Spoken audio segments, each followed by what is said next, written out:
Hello everyone and welcome.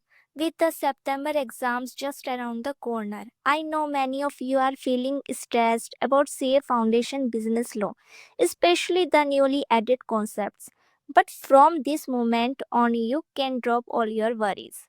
In this single comprehensive one shot marathon class, we are going to finish Chapter 1 Indian Regulatory Framework from absolute sketch to exam level. After watching this video, you won't even need to open your ICAI module because we will break down every single definition and topic using highly practical, real world examples.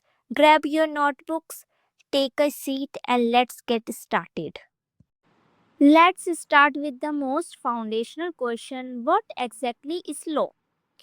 Law is a structured set of rules and regulations created and enforced by a sovereign authority or government to administer and guide the conduct of people in a society. Imagine driving on a busy city road with absolutely no traffic lights, no road signs, and no traffic police. Everyone turns wherever they want. What happens?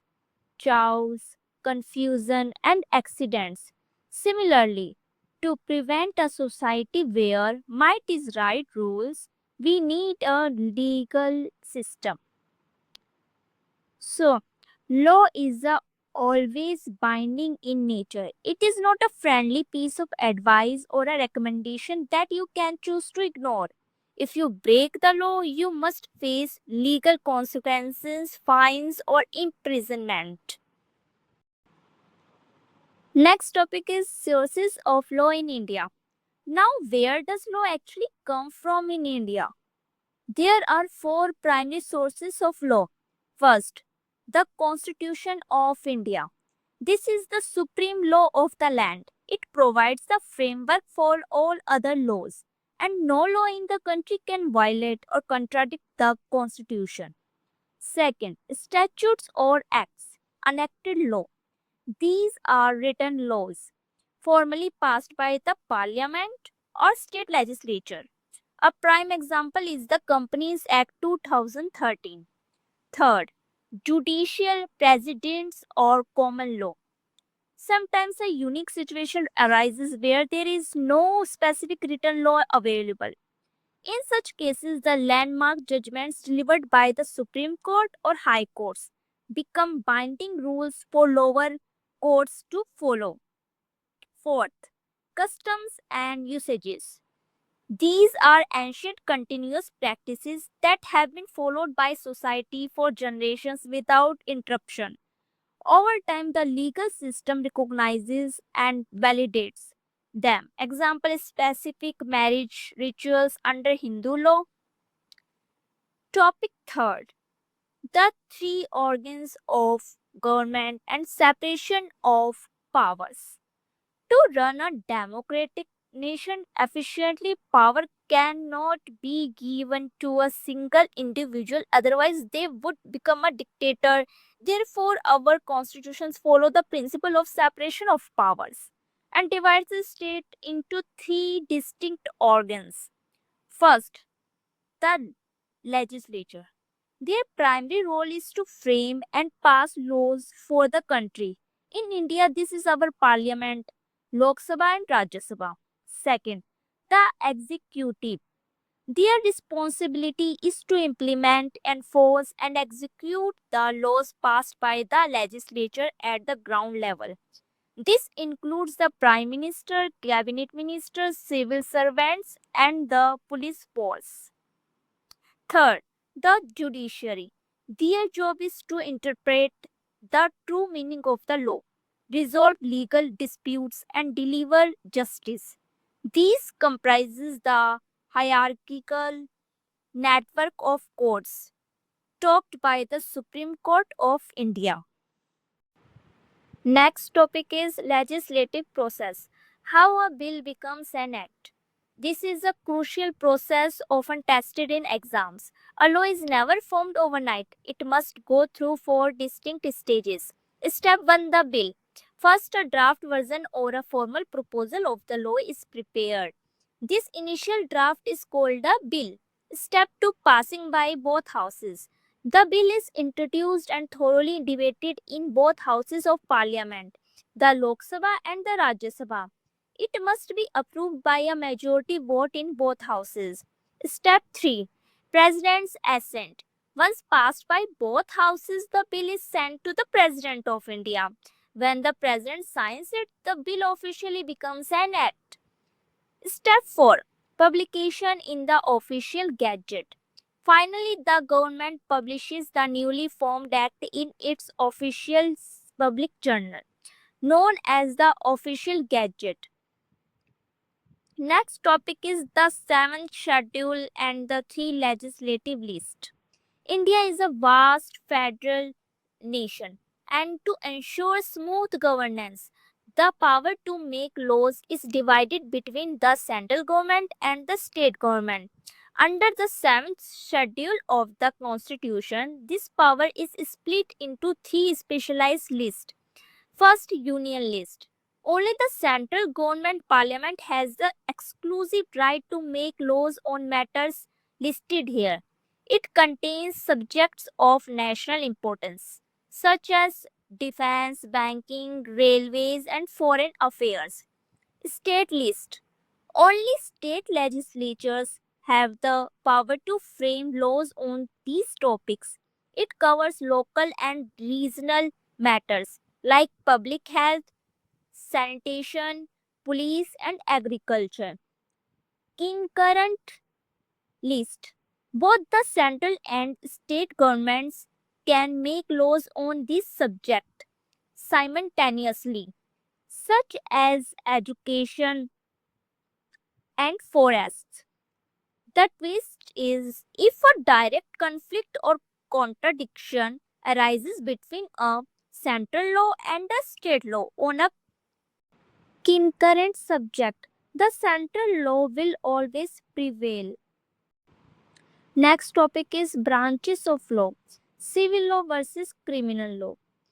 Examiners love asking direct questions or case studies distinguishing between these two branches.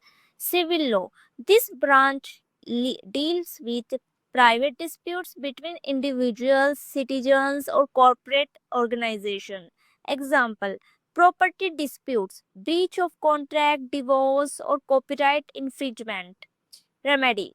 The primary objective is to restore the affected party. There is usually no imprisonment. Instead, the court orders the wrongdoer to pay financial compensation or penalties. Criminal law. This branch deals with conduct that is perceived as an offense against society as a whole because it threatens peace and public safety. Example: theft, murder, assault, or financial fraud. Remedy: the objective is punishment and deterrence.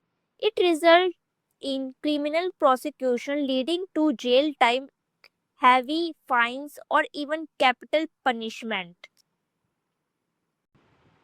Next topic is Act versus Rules. Students frequently confuse an act with rules, but they serve completely different administrative functions. Act. This is the primary legislation passed by Parliament. It lays down the broad framework, policy, and boundaries. It explains what needs to be done. Rules. These are secondary legislations drafted by the respective government ministries to supplement the primary act. They explain how to execute the provisions of the act day to day. Simple analogy: the parliament passes the Motor Vehicles Act stating that driving without a helmet is illegal. However, the specific procedure for issuing a challan, the exact fine amount, and the online portal setup are dictated by the ministry via the rules. Dispute resolution mechanism. In the corporate and commercial world, when commercial entities or individuals end up in a legal battle, they have multiple paths to resolve it. Litigation. This is the traditional method of taking a dispute to a public court of law. While authoritative, it is often incredibly slow, expensive, and subject to prolonged delays. Alternative dispute resolution ADR. To save time and business relationship, corporate houses prefer settling outside the courtroom. The main type includes arbitration. The parties appoint a private neutral third party called an arbitrator to act as a private judge. The decision made is legally binding on both parties. Mediation. A neutral facilitator helps the parties communicate and negotiate to reach a voluntary mutual agreement. Third, tribunals. These are specialized quasi judicial bodies set up by the government to handle disputes of a specific sectors rapidly. For example, all corporate and company related legal issues go straight to the NCLT, National Company Law Tribunal, instead of regular civil court.